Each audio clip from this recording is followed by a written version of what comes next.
Students, कैसे हो आप सब। इस वीडियो में आज मैं आप लोगों को एक्सप्लेन करूंगी rules of debit credit which is based on modern और अमेरिकन क्लासिफिकेशन ऑफ अकाउंट्स। जैसे कि लास्ट की कुछ वीडियोस में मैंने आपको जर्नल एंट्रीज पास करना सिखाई थी और उसमें मैंने जो अप्रोच फॉलो की थी वो थी ट्रेडिशनल अप्रोच, और जिसको कि डबल एंट्री बुक कीपिंग भी बोलते हैं। अगर आपको वो ईजी लगी तो definitely you should go for that. और आज वाली जो वीडियो है इसमें भी मैं आपको एंट्रीज को रिकॉर्ड करना सिखाऊंगी दूसरे मेथड से, जिसको कि मॉडर्न और अमेरिकन अप्रोच भी बोलते हैं। और अगर आपको ये इजी लगी तो आप इससे एंट्रीज पास करना। इससे कोई फ़र्क नहीं पड़ता है आपने कौन सी अप्रोच को फॉलो किया है, क्योंकि एंट्री आपकी सेम बनेगी। दूसरी बात, आने वाले चैप्टर्स पर भी इसका कोई असर नहीं पड़ेगा जिस भी अप्रोच को आप फॉलो कर रहे हो। बट द थिंग इज, आपको दोनों अप्रोच की नॉलेज होनी चाहिए, क्योंकि आपको थ्योरी में भी क्वेश्चन पूछा जा सकता है। तो आज वाली अप्रोच को मैं आपको समझाऊंगी, इसकी क्लासिफिकेशन समझाऊंगी और इसके अंदर के रूल्स, साथ ही एक दो एंट्रीज के साथ एग्जाम्पल की हेल्प से क्लियर करूंगी आपको। तो चलिए शुरू करते हैं वीडियो को। अकॉर्डिंग टू मॉडर्न और American classification, accounts are divided into 5 types. तो ये 5 टाइप्स के अकाउंट्स हैं। First is asset account, liabilities account, capital, revenue और इनकम एंड लॉस और एक्सपेंस। तो जब भी कोई ट्रांजैक्शन आएगी हमें ये देखना होगा कि वो कौन से अकाउंट के अंडर आ रही है और अकॉर्डिंगली हमें रूल लगाना होगा। तो इसके सबके रूल्स हैं। और ये जो टर्म्स हैं एसेट, लाइबिलिटीज़, ये सारी मैं आपको एक वीडियो में एक्सप्लेन कर चुकी हूँ with the help of real life example. अगर आपने वो वीडियो नहीं देखी है तो आप अभी वो वीडियो देख लीजिए। आई बटन पे वो लिंक आ रहा है, उस पर क्लिक करोगे तो आप उस वीडियो पे पहुँच जाओगे। तो चलिए अब शुरू करते हैं इसके अंडर रूल्स को समझना और एंट्रीज को पास करना। सबसे पहले है एसेट अकाउंट। सो एसेट्स होते हैं प्रॉपर्टी जो कि बिजनेस ओन कर रहा है और वो उसको आगे फर्दर यूटिलाइज करता है अपने बेनिफिट्स के लिए और कैश को जनरेट करने के लिए। तो इसके अंडर जो रूल है which that is in debit increase in asset and credit decrease in asset. मतलब अगर एसेट इंक्रीज होगा तो डेबिट करना है और अगर एसेट डिक्रीज होगा तो उसको करना है क्रेडिट। अब हम समझते हैं इसके example.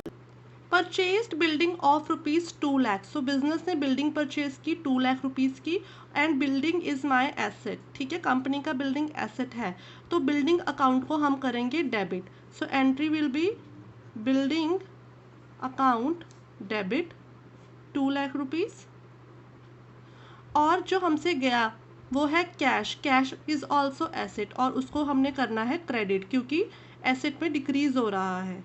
To cash account 2 lakh rupees. जहाँ पे एसेट की वैल्यू इंक्रीज हो रही है हम डेबिट दे देंगे उसको, और अगर डिक्रीज हो रही है वैल्यू तो क्रेडिट दे देंगे। हमें ध्यान रखना होगा कि एसेट को हमें रिकॉग्नाइज करना होगा ट्रांजैक्शन को देखकर। ठीक है, और उसके लिए आपको पता होना चाहिए एसेट की मीनिंग्स और उसकी टाइप्स। ठीक है, नेक्स्ट इज लाइबिलिटीज़।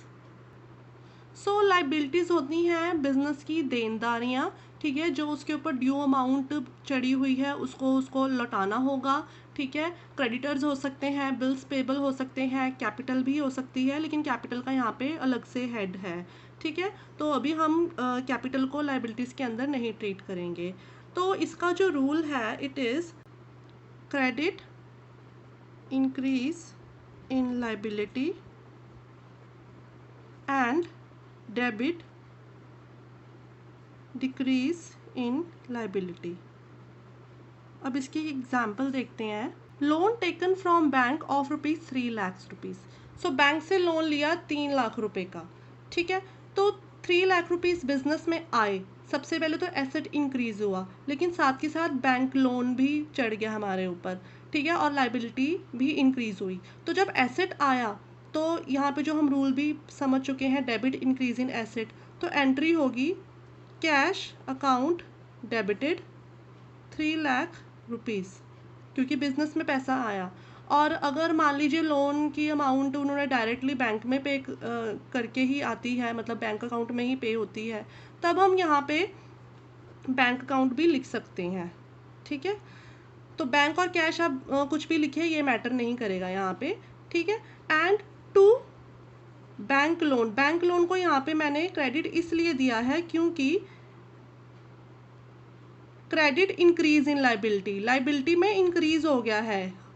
बिजनेस की लाइबिलिटी बढ़ गई है, ठीक है, इसलिए मुझे बैंक लोन को यहाँ पे देना पड़ा क्रेडिट। तो यहाँ पे लाइबिलिटीज़ का ये वाला रूल लगा है, ठीक है। Next is capital account. So capital is basically the amount which is invested bye owner in the business. So business के में पैसा लगाया गया है ओनर के द्वारा, ठीक है। और इसका जो रूल है वो सेम है जो कि लाइबिलिटी का होता है। Credit, increase in liability capital, debit, decrease in capital, ठीक है।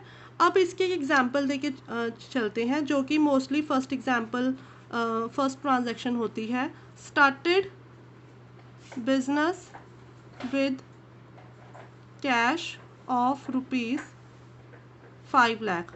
5 लाख रुपीज़ से बिजनेस शुरू किया गया, ठीक है। तो सबसे पहले तो कैश आया बिजनेस में और वो एसेट होता है तो वो हो जाएगा debit. Cash account debit rupees 5 lakh to capital account. Capital account को यहाँ पे हमने क्यों क्रेडिट किया है? क्योंकि बिजनेस के ऊपर एक लोन चढ़ गया है कैपिटल की फॉर्म में, जो कि उसने ओनर को कभी ना कभी रिटर्न करना है। ओनर के थ्रू कोई भी पैसा जब बिजनेस में आता है उसको हम कैपिटल वर्ड से ही डिनोट करते हैं। फोर्थ इज इनकम और रेवेन्यू अकाउंट। बेसिकली इनकम और revenue are very different from each other, जो कि इस वीडियो में भी मैंने आपको डिटेल में एक्सप्लेन किया है how these terms are different. लेकिन अगर ब्रीफ में मैं आपको बताना चाहूँ तो रेवेन्यू मीन्स जो पैसा हमें सेल प्रोसीडिंग से आ रहा है, वेयर एज इनकम वो होती है जो हमें जैसे कि रेंट रिसीव हो गया, इंटरेस्ट रिसीव हो गया, कोई प्रॉफिट हो गया या कोई डिस्काउंट रिसीव हो गया, इस तरीके की चीज़ें, कमीशन हो गया, ये सब आ जाता है इनकम्स के अंडर। तो इसका रूल है डेबिट डिक्रीज इन रेवेन्यू। अगर रेवेन्यू डिक्रीज हो रहा है तो उसको हम डेबिट करेंगे, और अगर रेवेन्यू इंक्रीज हो रहा है तो उसको हम करेंगे क्रेडिट। तो सिंपली एक एग्जांपल की हेल्प से हम समझते हैं।